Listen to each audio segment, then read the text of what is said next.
Okay, 7:30, call the meeting to order. Roll call, please.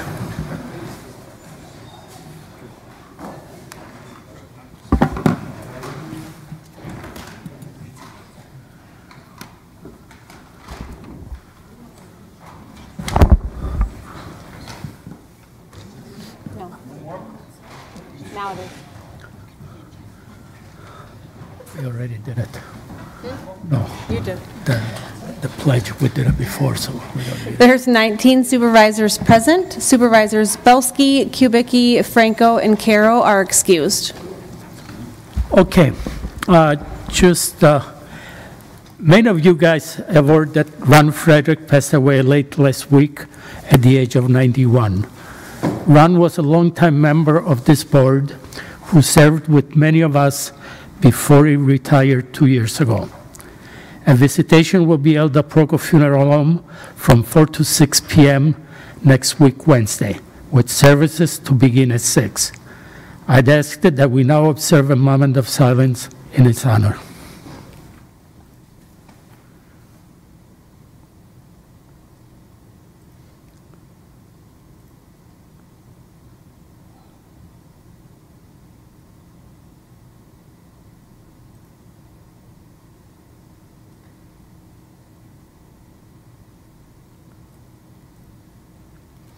Okay. Citizen comments. Any citizen wish to speak? Are we doing the pledge of allegiance this evening? No, we did it before with the committee, yeah. Can you please state your name and address? Hi, good evening. Oh, wow, that's louder than it usually is. My name is Heidi Helgeson. My pronouns are she, her, and hers. I reside at 6507 40th Avenue. I will start my remarks by quoting an email I sent to members of the Executive Committee. Dear Supervisor blank, I was very disappointed that you did not take up a conversation regarding the new Racial, Ethnic, and Equity Commission resolution. Refusing to even discuss a resolution that has potential to financially benefit Kenosha County is not responsible governance. I also wondered if you were silent because you didn't feel informed about systemic racism. I'm including several book titles as well as the link to the 20-year Citibank study on the economic loss incurred by our country due to systemic racism. Please respond to me when you have chosen what you will read and when you have completed your reading. I look forward to hearing from you. The following paragraph also went out to my own supervisor. Additionally, when you met with me and my husband, there's a witness, you stated that you would ask the board questions on my behalf.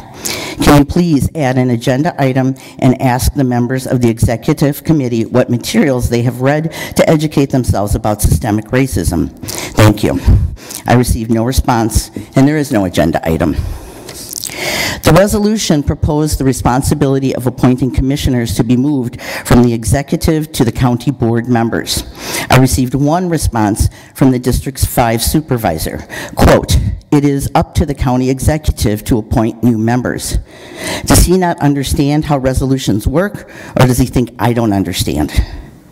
The supervisor goes on to say, quote, "I did more research for the commission than any other commissioner from June 2022 until the last meeting. He does not to go on to state even one study. He does not state conclusions drawn from any of this purported research. This is typical for the extremist Moms for Liberty ilk, vague, unsubstantiated claims, complaining that commissioners were persecuted because they didn't think like some, quote, other. I've attended conservatively a dozen committee, commission, and board meetings over the last couple of years. I've never made or heard a comment that criticizes how anyone thinks, nor have I made or heard any comments that impugn anyone's character or person. I've repeatedly criticized folks who don't know and have refused to learn the mission and purpose of the commission. This group, like the Executive Committee, has refused to read submitted data or respond to concerned citizens. Remember that April 2nd is Election Day. And if any constituents want to know how their supervisors voted, what their record is over the last 2 years, contact me. Thank you. Thank you. Any other citizen wish to speak? Any other citizen wish to speak? Any other citizen wish to speak? Seeing none, citizen comments are closed. I just have, yesterday, we had the meeting over Brookside, the Board of Trustees, and I'm happy to report that for the month of January, we had a little over $200,000 profit. We are above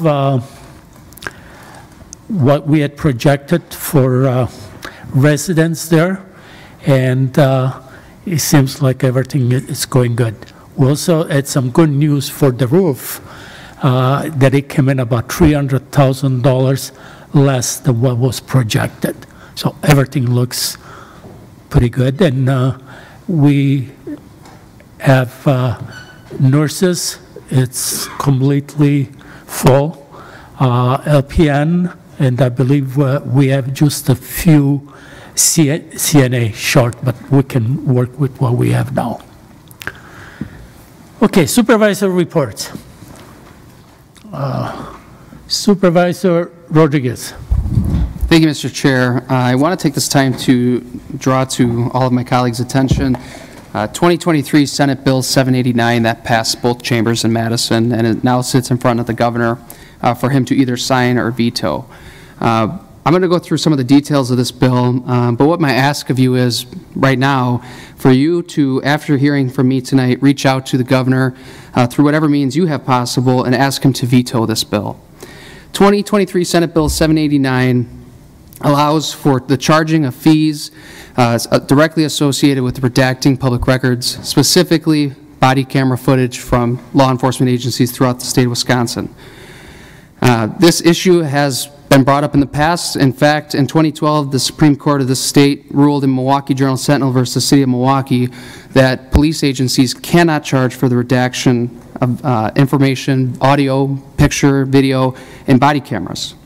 They did state that this was actually contrary to the law as it is today and precedent in previous cases. The legislators certainly had the authority to change this law, and it appears that they are attempting to do so. My fear, though, however, is there's many holes in this legislation. For example, if you attest that you will not use the body camera footage for financial gain, then it doesn't apply to you. You don't have to pay any fees. However, what if somebody wants to remain anonymous? How do they attest to that? Does somebody have to get a form notarized? What does the form look like? What does getting something notarized or putting your name on it do to folks who really want to stay anonymous, or folks who don't have a means to get something notarized easily? What does it mean for our newspapers, our TV media, websites? What does it mean for them? Is it financial gain for them because they have subscribers or they have viewers? Additionally, it allows for a requester who has 10 or less current requests in a current calendar year to be exempt. Well, what if they use a fake name? Or again, what if they want to remain anonymous? I'm sure many of you, like myself, have received anonymous public records requests in the past. And while we may be curious as elected officials who's requesting these records, nonetheless we comply. An open government and a transparent government is good government. Another exemption in this bill says it doesn't apply to any police officer involved shooting. If somebody wants video there, the redactions are free. But what about other instances that would generate great public interest? What if it was a police interaction with an elected official? What if it was police interaction with a public figure? What if it was police interaction that resulted in misconduct on behalf of the officer? These are instances that there's not an exemption, but there would most definitely be great public interest. In the bill as amended, it says that the costs for these redactions must be based on the lowest paid employee's pay rate that is capable of performing this task. What we see in some communities is different from other communities. In some communities, they use sworn law enforcement to do these redactions. In other communities, they use civilian personnel, clerical personnel.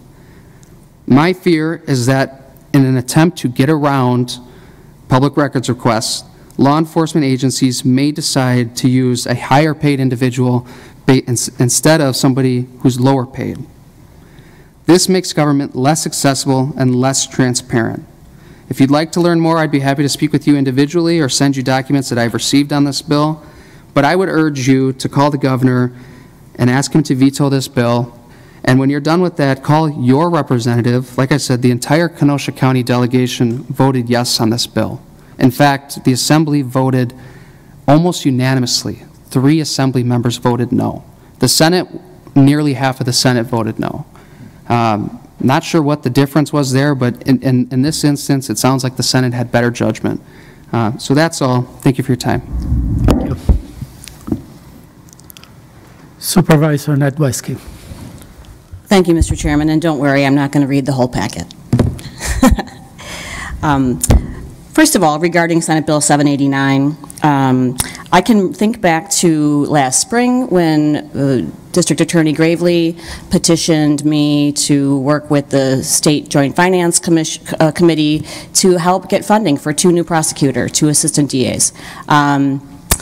And one of the reasons he gave in his argument for needing those resources was that there is so many more work hours put into case analysis due to body cam, reviewing body cam footage.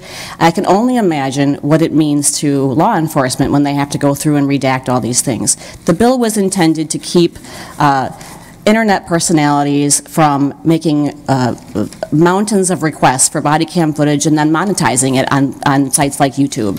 And if anyone has suggestions for amendments to the bill next session, please feel free to bring them to me. I'm happy to talk to you about it, but that's not really a matter that has to do with the county. So I'm going to move on to those matters. On February 6th and 7th, I had the opportunity to engage with county supervisors, executives, and county government staff from around the state as part of the Wisconsin Counties Association Legislative Conference in Madison. I was disappointed that none of my colleagues on the board here were able to attend, but I believe that the email communication that went out for this event may have been missed due to the overlap in its timing with the high volume of communications many of us were receiving at that time regarding the proposed IGA with the Menominee. While the purpose of the conference was centered primarily on legislation that affects counties and county government, there were also informative sessions regarding artificial intelligence, cybersecurity, and Wisconsin's aging population and the implications that this may have on our workforce in the future. Highlighted legislation, of course, included 2023 Wisconsin Act 12, also known as the Shared Revenue Bill. As you all know, Kenosha County and its municipalities are benefiting significantly from the increase in local government funding as a result of the newly adopted shared revenue formula, especially in terms of increased funding for EMS and public safety. I have provided all supervisors with a copy of the WCA's Government Affairs presentation, which includes more detailed information about all of the bills in the state legislature that may affect counties or county government. And feel free to reach out to me if you have any questions about those. That presentation was given during the conference in early February. Some of the status on some of those bills may have changed since now because we ended session in the Assembly on the 22nd and they may have been passed since then. The Senate should be wrapping up next week. WCA is currently in the planning process for the 2024 annual conference to be held in September in La Crosse, and they are seeking feedback from membership for topics to address during their event.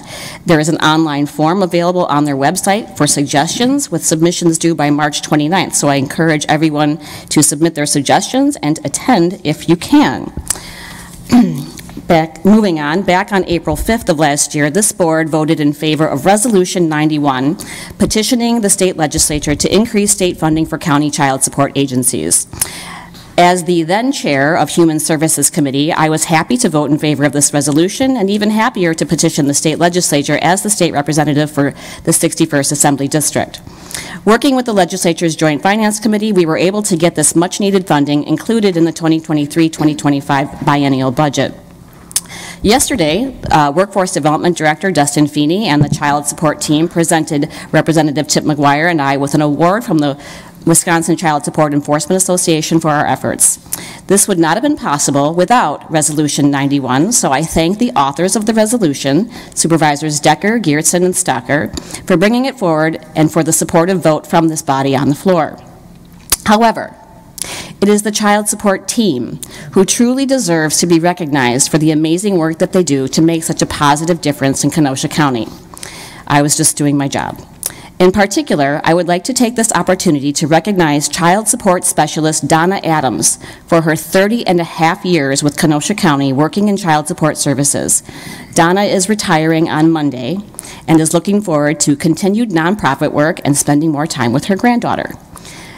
Yesterday, Donna shared some very memorable personal stories with us about how she positively impacted the lives of her clients, even moved to tears, which was a valuable reminder to all of us just how important the work of our child support team truly is. I encourage everyone on the board, if you have an opportunity before Monday, to either call or maybe send an email to Donna Adams in Child Support and congratulate her on her retirement. Thank you, Donna, and we wish you all very well. Thank you, Mr. Chairman. Thank you. Supervisor Nordigan. Thank you, Mr. Chair. We had our Public Works meeting last Monday, and I'm just going to bring up a few items that were not in the current reports. First of all, on the highways, Highway KR, County KR Enhancement Project, formerly we're told that the state will keep jurisdiction awaiting official paperwork. So it'll be a little while before we get that changed over. County Highway S, Corp Council is working on disposition of remaining parcels. County W, the project between the state line to Highway C, staff is awaiting the U.S. Fish and Wildlife streamlined coordination process of the tricolored bat. Agreement has been made to allow for the design to proceed simultaneously with review of the tricolored bat. I don't mean that with the tricolored bat, but the team is currently working towards 60% plans and specifications. We also are looking at Highway W from Highway C north to Highway F. We're researching other funding sources.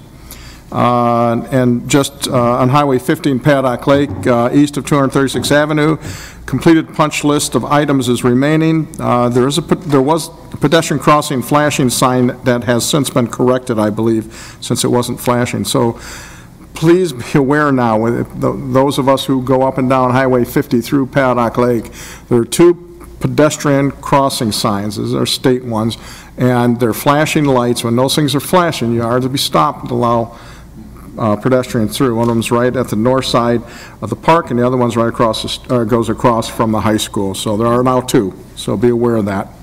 County Highway C and County Highway V, as in Victor, intersection realignment. We're reviewing and analyzing if a right lane can be added to the County Highway V northbound traffic and the County Highway C eastbound traffic.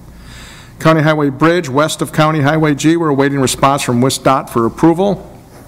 County Highway WG, which is a West Dutch Gap Canal, it's also a state line road there, is awaiting response from WSDOT for approval as well. County Highway O, Geneva Road to Randall limits, the Randall limits speed study. It's been completed and we're finalizing a report. It should be coming out shortly.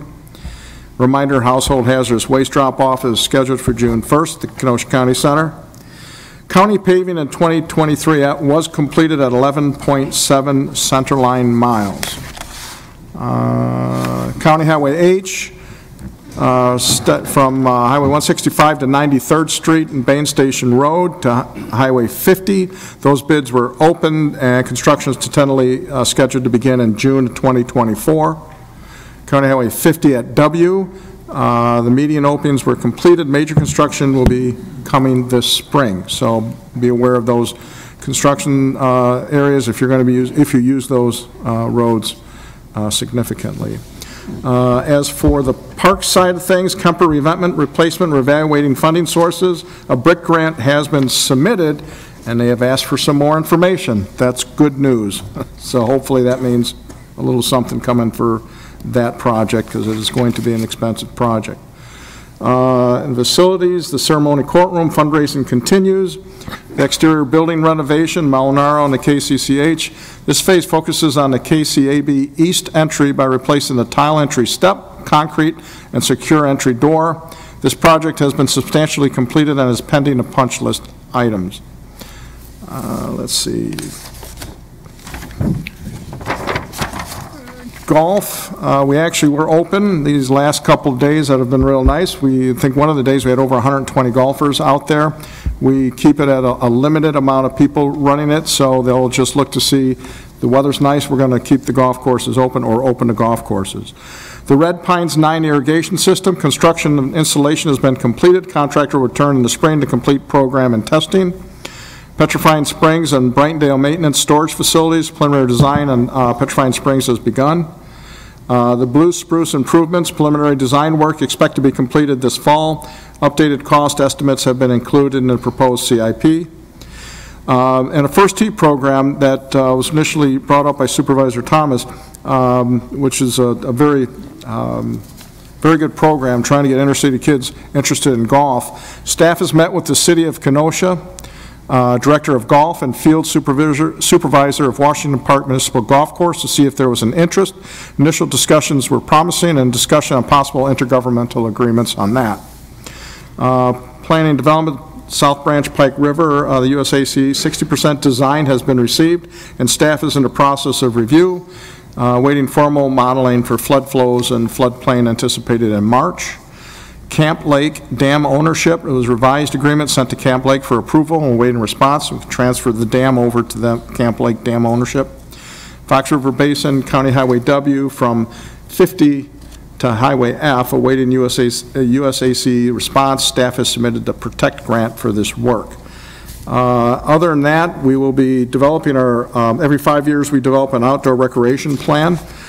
So that'll be going on this year. It helps us to obtain grants, and we're going to be getting public input at the different events throughout the year that we have the different parks, the different events that are going on. We do have a second, either we do or we will have, if we haven't finished them already, second round interviews for a parks director. And I think there was 2 going on for that.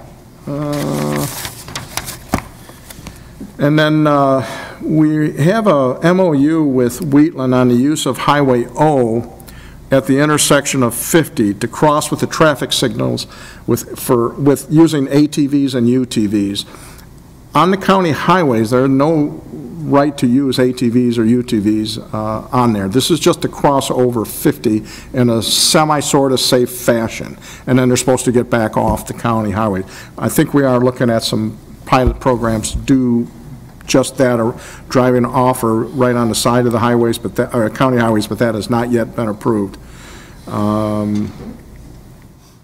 Yeah, and we moved some of the LRIP from Highway K that we didn't use to Highway L, and we'll get more on that on the next meeting. Highway 50 in Wheatland is to start in March.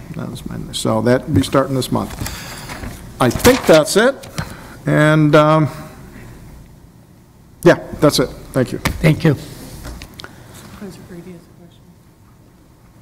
Supervisor Gray. Thank you, Mr. Chairman. Thank you for your part, Supervisor Nordigan. I just want to touch base on Highway 50. We've had that under construction, utilities and otherwise, for quite some period of time.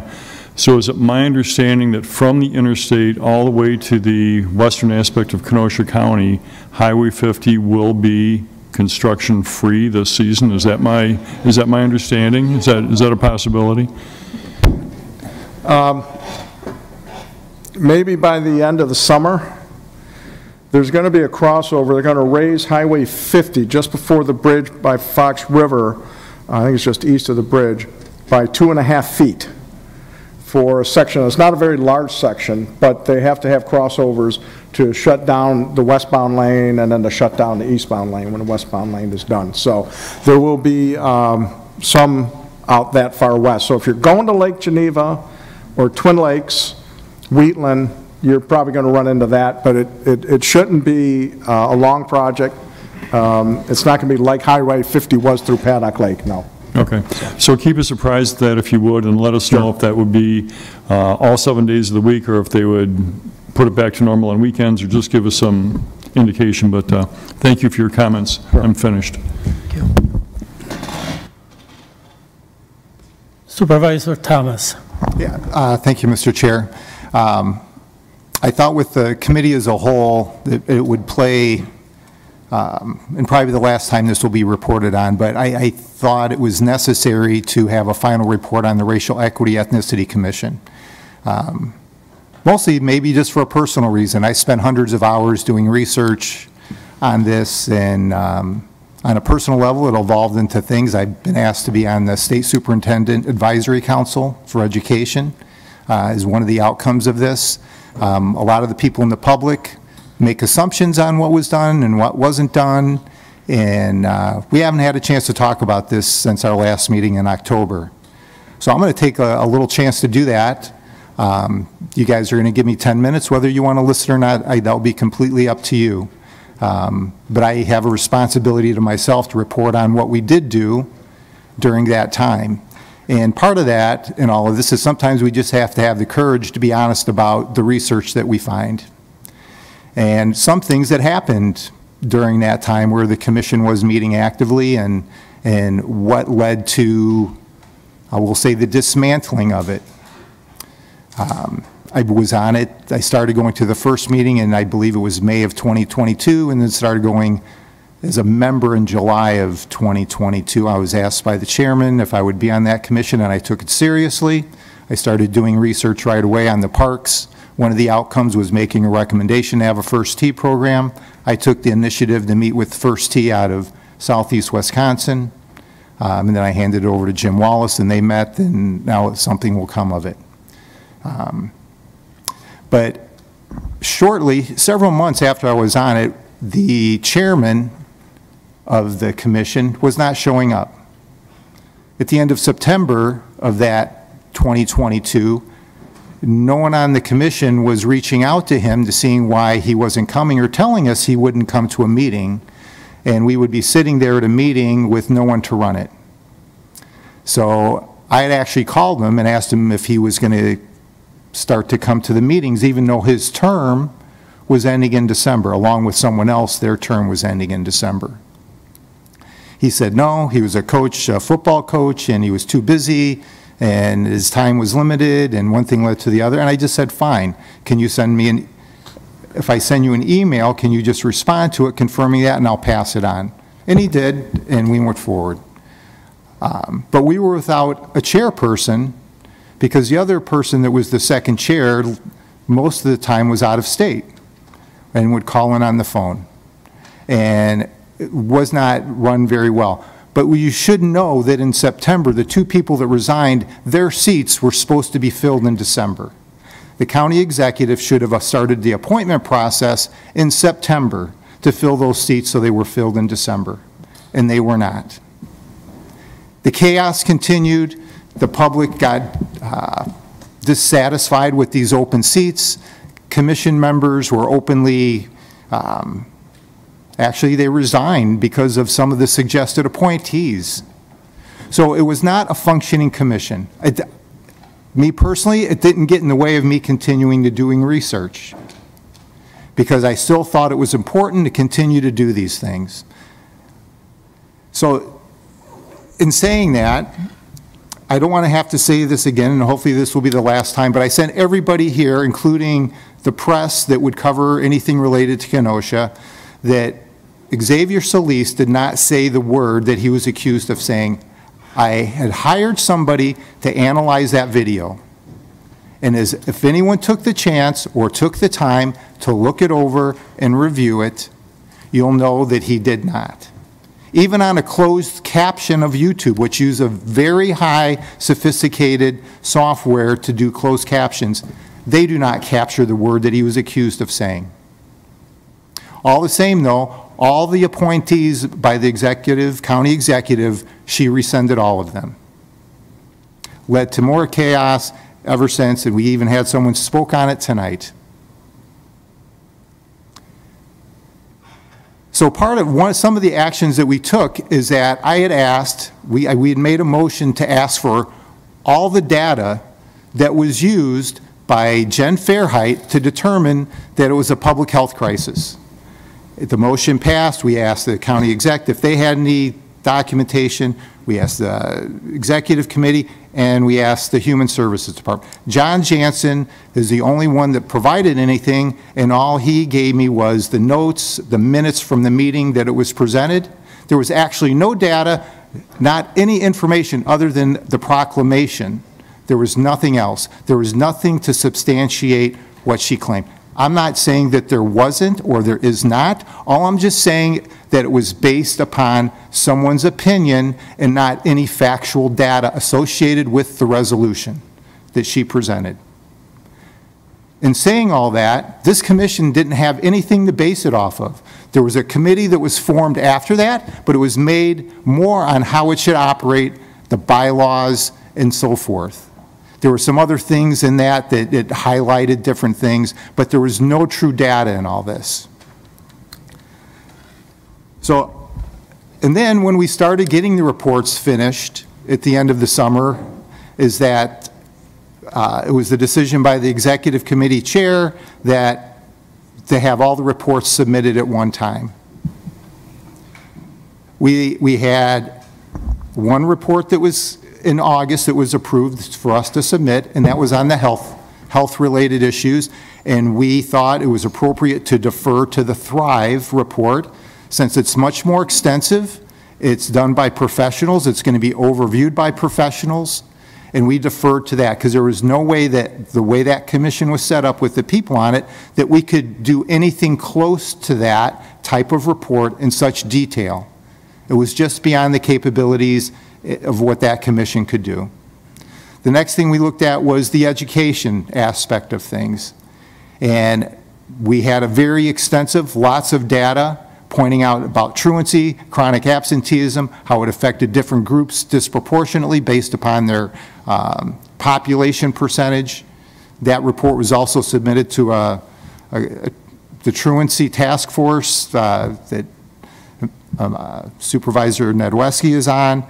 It was about 80 minutes long. That was presented.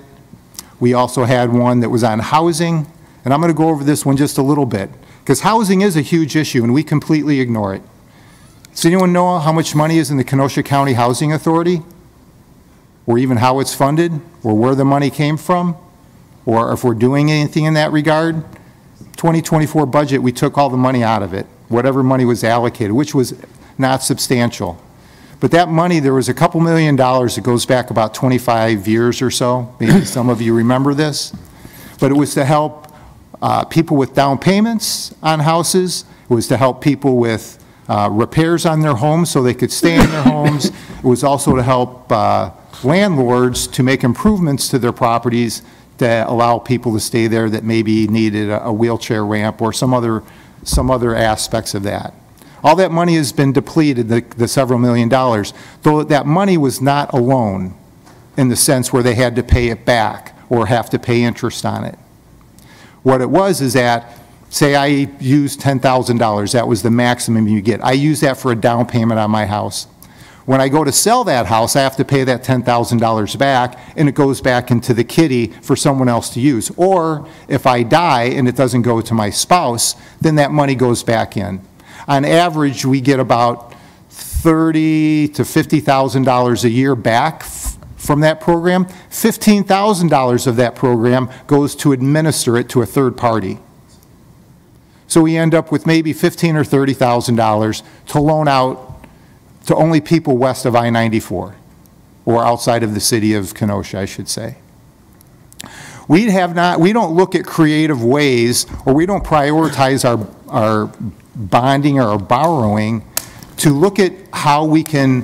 Affordable housing has been an issue in this county forever, and it affects the lower income, which are overrepresented by minorities in our county, and they are hit hardest with the education aspect of things. And we talked about this in Human Services meeting at 5:30, talking about truancy and how it affects and how we end up trying to find ways to deal with that and keep them out of the court system.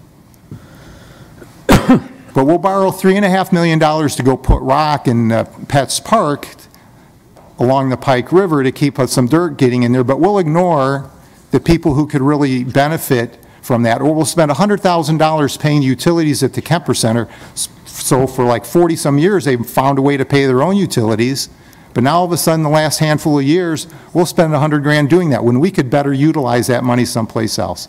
These are just some of the recommendations on how we can do that.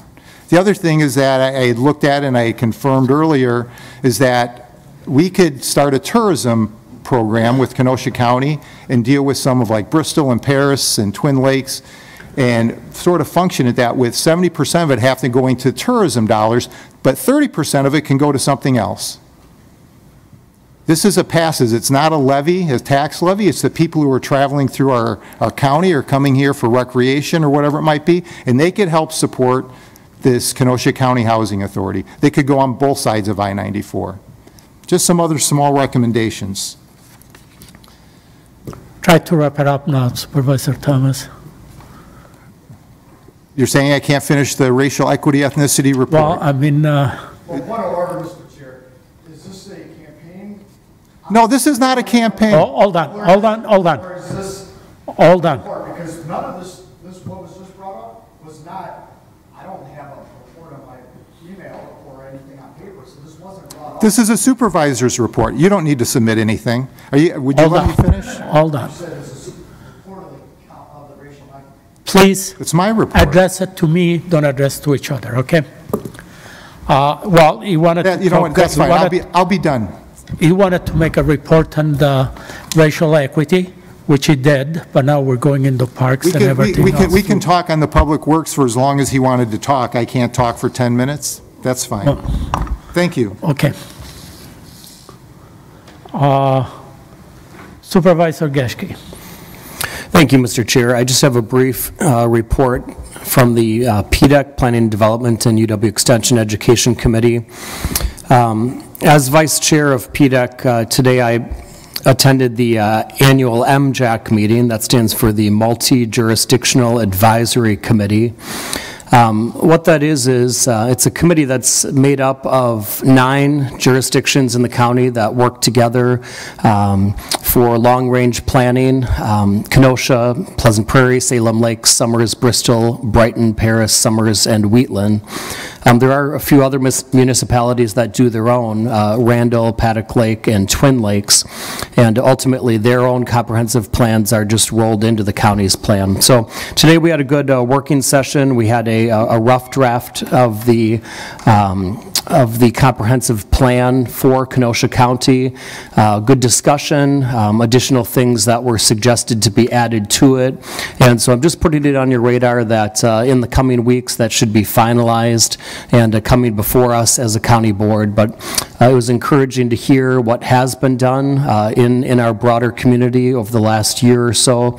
And it's exciting to see the potential of what will be coming as we work together with our local municipalities. Thank you. Any other supervisors? Mr. Chairman, point of privilege. Supervisor Nedweski. Thank you, Mr. Chairman. I have a great deal of respect for the amount of time, effort, and work that Supervisor Thomas has put into the Racial and Ethnic Equity Committee, and I respectfully petition to allow him to finish his report. With your permission, sir. Well, we can do it, but I guess even from, it's just a report. He was almost done. And then we start talking about parks and housing authority, so go ahead, Supervisor Thomas. Anymore. If you guys asked me to be quiet and not talk about it anymore, that's fine. No, we didn't say to be quiet, we just said that to try to wrap it up. No, you asked me to be finished, so I'll be finished. Thank you, though, Supervisor. Thank you. Okay. Any other supervisors? Any other supervisor? Seeing none, supervisor reports are closed. County Executive, Appointment 42, Patrice Hall to serve on the Kenosha County Traffic Safety Commission. Refer to Public Works. New business, Resolution 104 from the Legislative Committee, a resolution requesting the state legislature increase the penalties for harming or killing a law enforcement canine. This passed unanimously at committee. Supervisors Nedweski excused. Supervisor Thomas.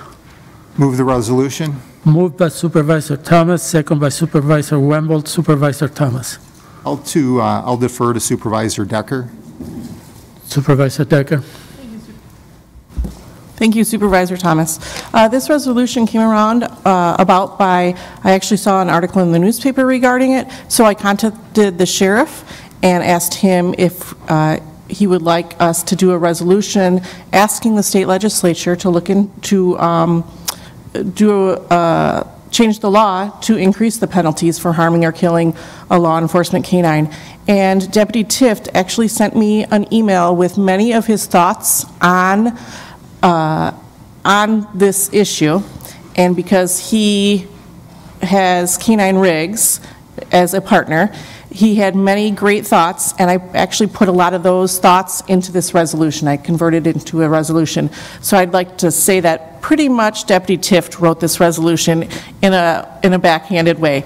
So I just ask for your support of this resolution because our canines are valuable members of law enforcement that the community obviously really cares about and loves, and we believe that they should be treated like the important members of our department that they are. Thank you. Thank you. Supervisor Nedweski. Thank you, Mr. Chair. As many of you know, I did send an email out to all members of the board indicating that there was a bill in the legislature. It was Assembly Bill 75 that was introduced way back in February of 2023 by Representative Spiros. It had sort of sat around for a while, went through committee, but never was exec out of committee. I attempted to work with my colleague on amending this bill to make it passable by the governor. The original bill, in its original form, was addressing maltreatment or mistreatment of animals, all animals, and there was a separate line including law enforcement dogs. The law enforcement dogs line would have increased the penalty from a Class I to a Class H penalty, which Senator Wongard and I tried to get that done before a session, but the original author of the bill wasn't willing to sacrifice the other parts of the bill for this one change. So I have agreement from Senator Wongard and from some other colleagues to pick this bill back up in the next session. So I appreciate the effort on the part of Supervisor Decker and Deputy Tift, who I did present with the Hometown Hero Award along with Canine Rigs on the Assembly floor back in January. So obviously I have a lot of support for this, and I'm committed to making it happen next session. Thank you. Thank you. Any other supervisor wish to comment? Any other supervisors? Seeing none, all in favor?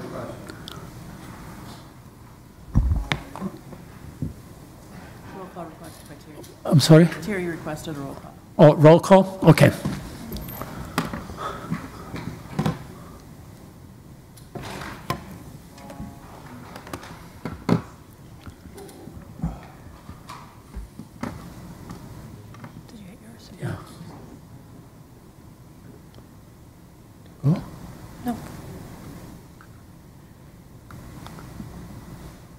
Got it.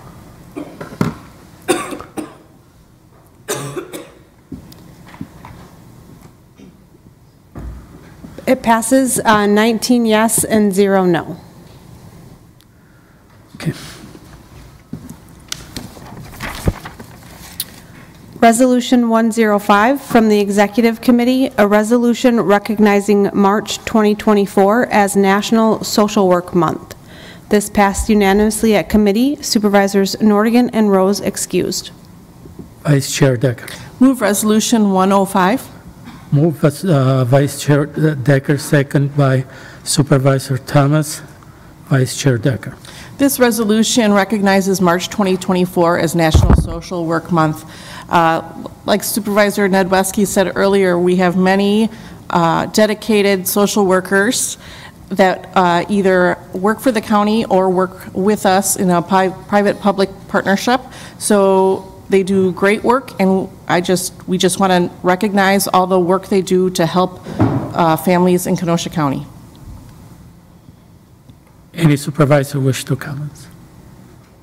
Any supervisor wish to comment? Seeing none, all in favor? Aye. Oppose? Passes. Resolution 106 from the Executive Committee, a resolution recognizing April 15th through April 19th, 2024 as National Work Zone Awareness Week.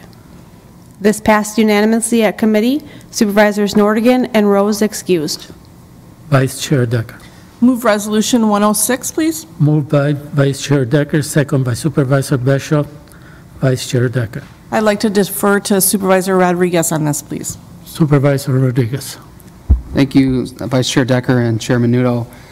Before you tonight is a resolution to recognize April 15th through the 19th as National Work Zone Awareness Week here in Kenosha County. Last year, there was a work zone accident roughly every 4 minutes here in Wisconsin. Years like this resulted in results of the following. In the last 5 years, thousands of instances of deaths and injuries happened on Wisconsin roads. This resolution asks that we all recognize and practice work zone safety, not just on April 15th through the 19th, but all year round. Many of you know that just in the last year, we've had numerous instances of even our own highway workers being struck by a vehicle or some other injury occurring in our work zones here in Kenosha County. So I would ask for your support tonight. Supervisor Nadwiski. Thank you, Mr. Chairman. Just very briefly, if you look through the legislative update packet that I left with all of you, there is a bill.